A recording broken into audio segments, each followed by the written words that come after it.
Mental health is such an important part of our well-being. You know, I hear people talking about their health all the time. I hear things like, if you don't have your health, you don't have anything at all.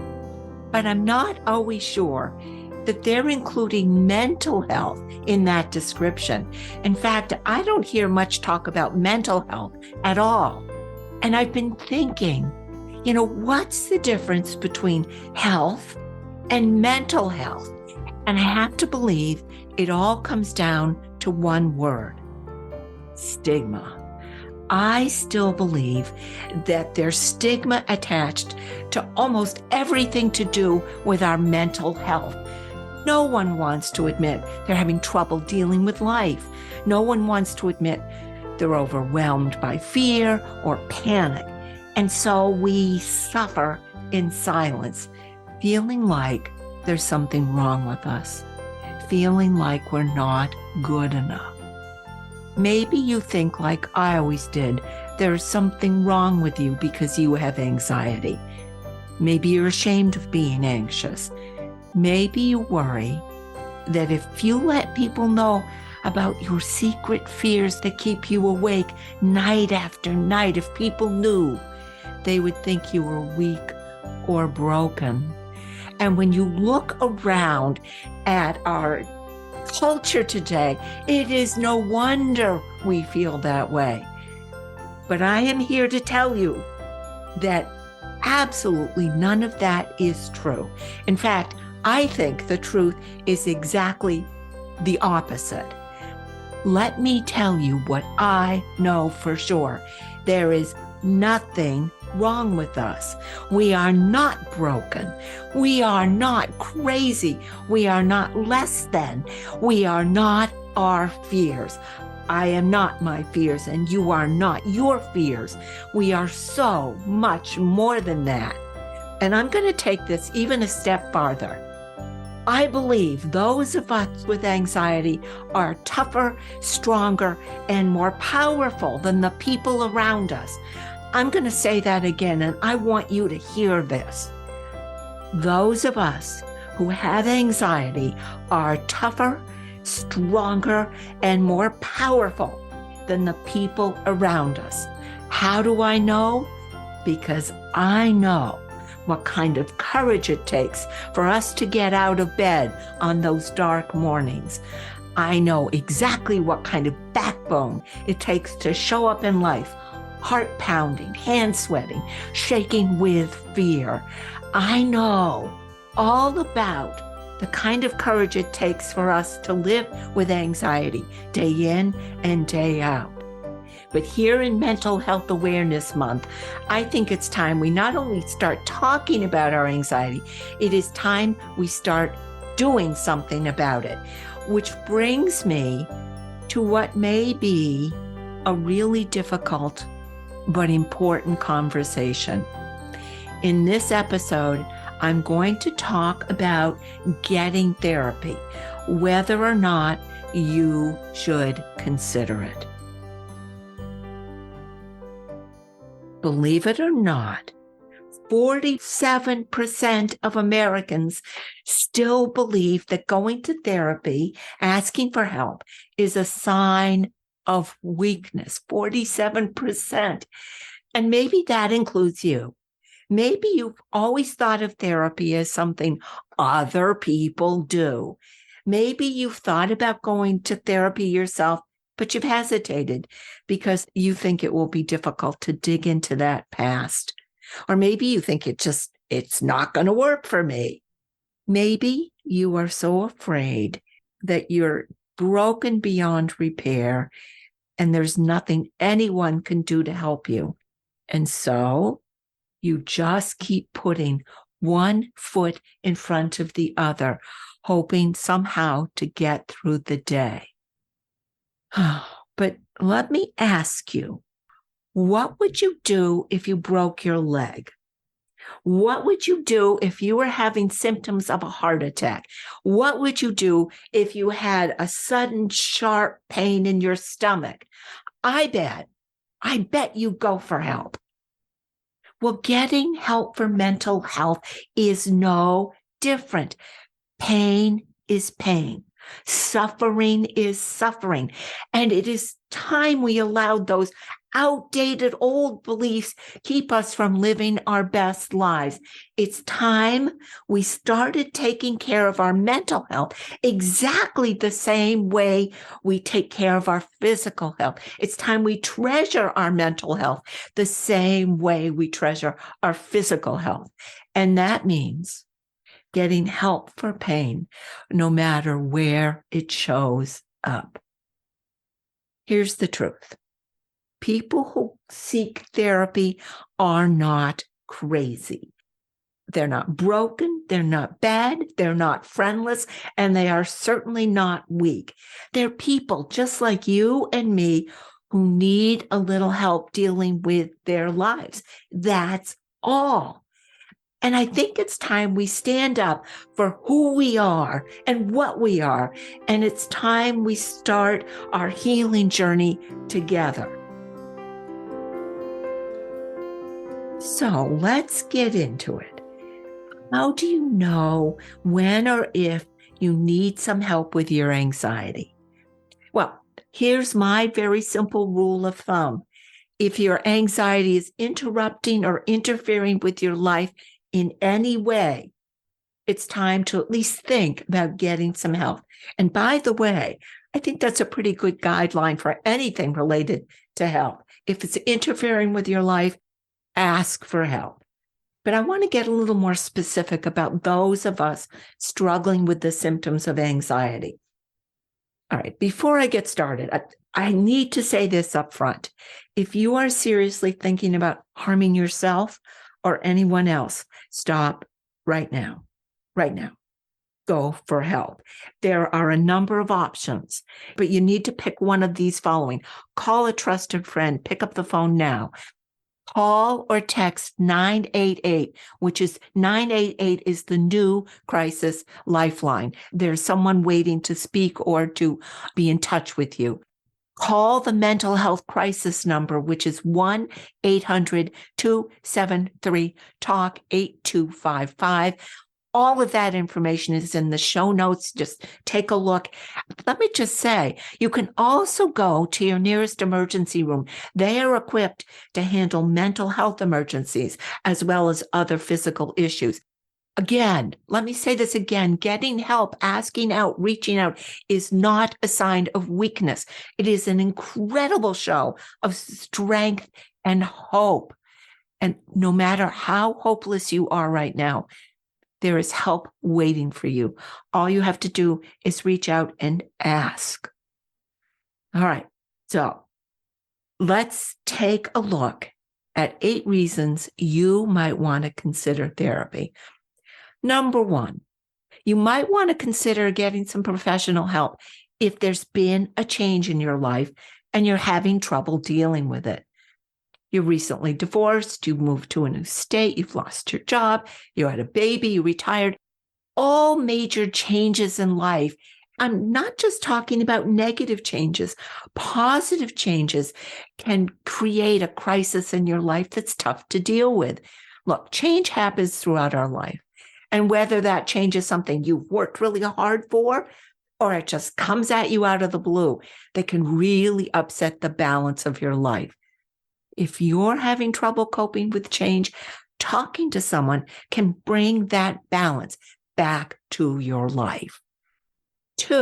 Number 2, if you're having trouble with relationships, you might find it helpful to talk with someone.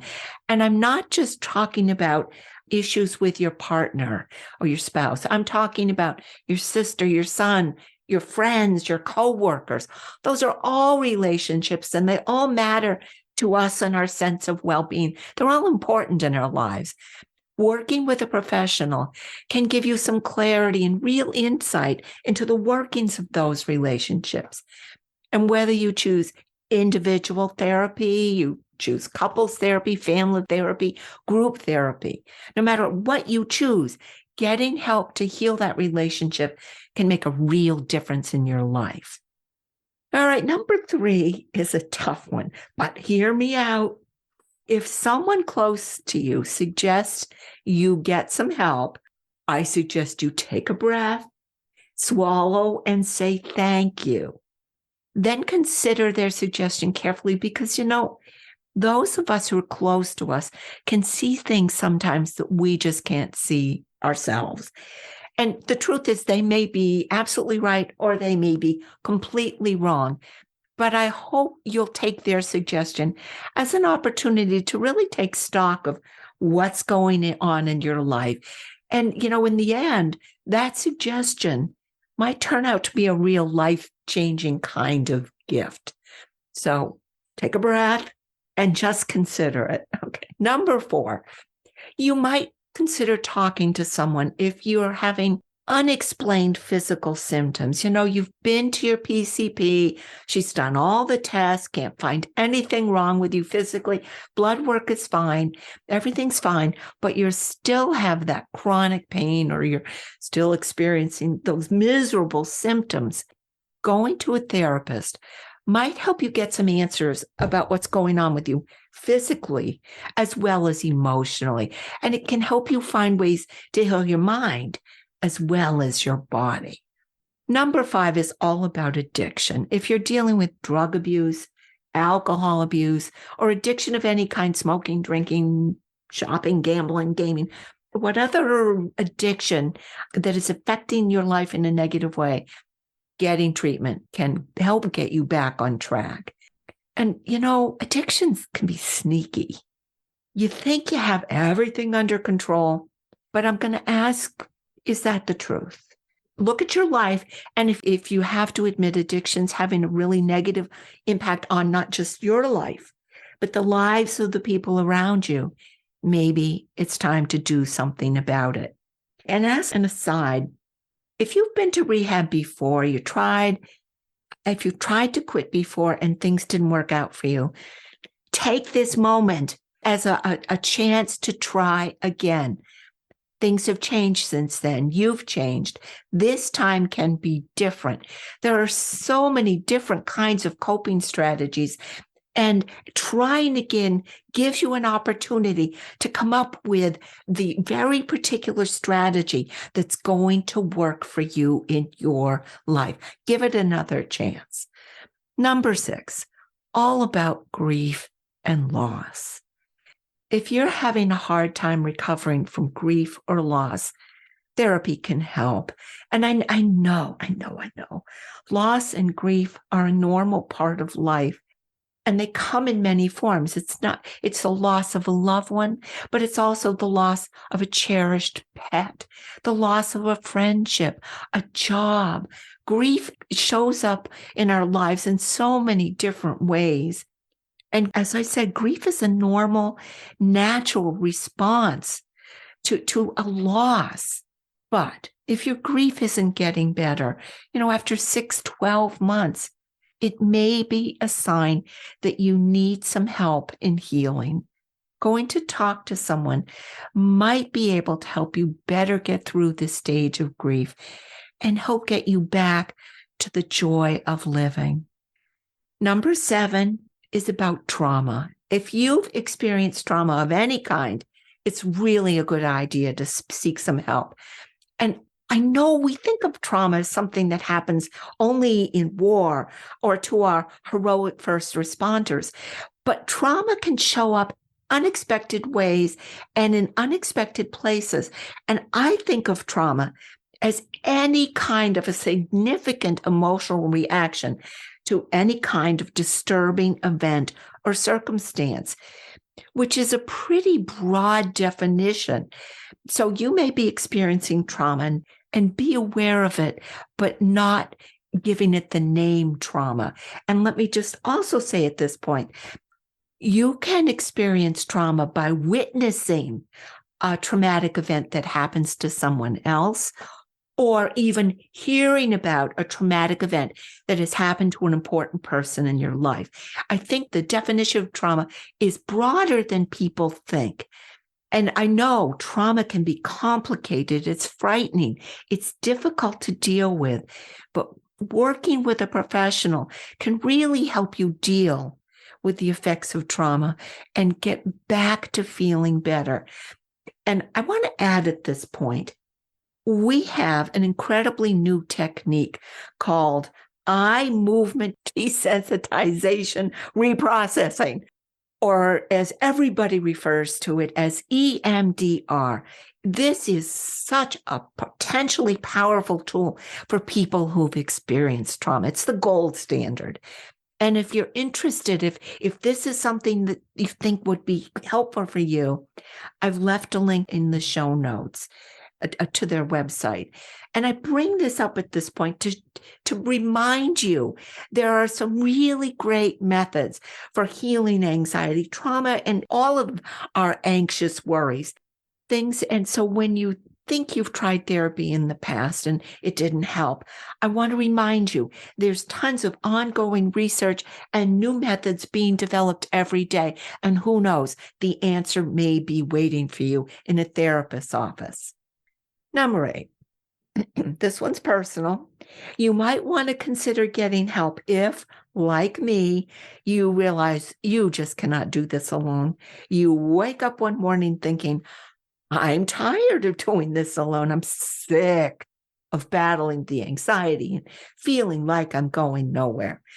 If that's the case with you, like it was with me, talking to a professional might be just what you need to get back on the road to feeling good again. I know it sounds simple, but it doesn't have to be any more complicated than that. So, those are my 8 reasons to consider talking to a therapist. I hope they give you some guidelines for deciding exactly what's right for you going forward. But there are 2 things I'd like to add. First of all, I know personally that going for therapy is a really tough decision. And I know just the thought of going to talk with someone can make you anxious. But let me share this. Therapy does not have to be a lifetime commitment. David Sack, MD, reports in a study published in 2006 in the Journal of Consulting and Clinical Psychology, and I quote Dr. Sack, 88% of therapy goers reported improvement after just 1 session. Let me repeat that good news. After just 1 therapy session, 88% of clients felt better. So just 1 session can make a difference, just 1. Secondly, I want to stress how important it is to find a therapist who's a good fit for you. Like any other healthcare provider, you want to work with a therapist who makes you feel comfortable, who listens and makes you feel hopeful. And to that end, Chapter 10 of my book, Common Sense, A Woman's Guide to Living Anxiety-Free, has an entire chapter, Chapter 10, which is full of really important information about the steps to take to find a therapist who's right for you. And then it offers a list of questions to ask to make sure that therapist is going to be a good fit. Chapter 10.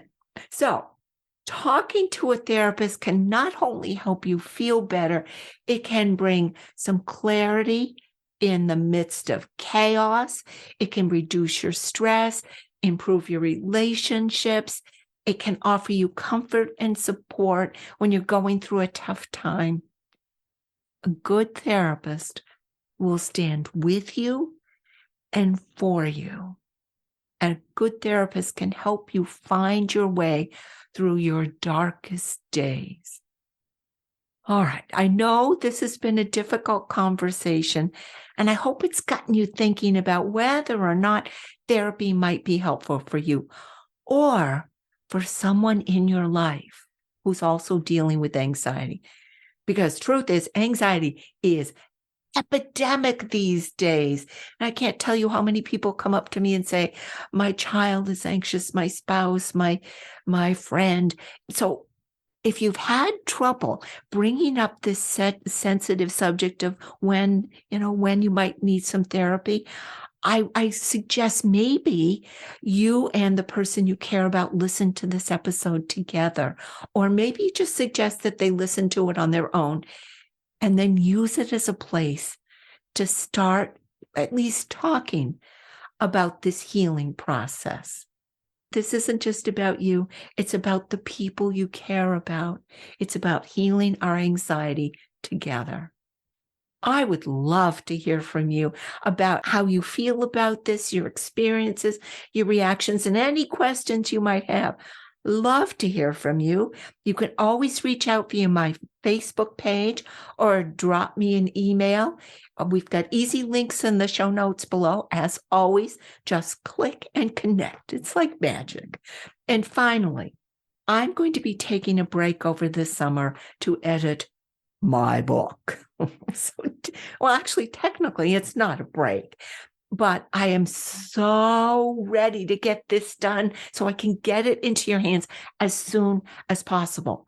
Because between you and me, this is a whole new way of thinking and dealing with anxiety. And I really cannot wait to share it with you. I cannot wait till we start talking about it. And so while I'll be away, I'm going to miss you. If you want to stay in touch, if you want to hear about how things are going with the book, I'm planning to send out updates via email through the summer. If you're already a subscriber, you know what I'm talking about. And if you want to be a part of this adventure, please subscribe at wendyleeds.com/subscribe. Thank you, and be well.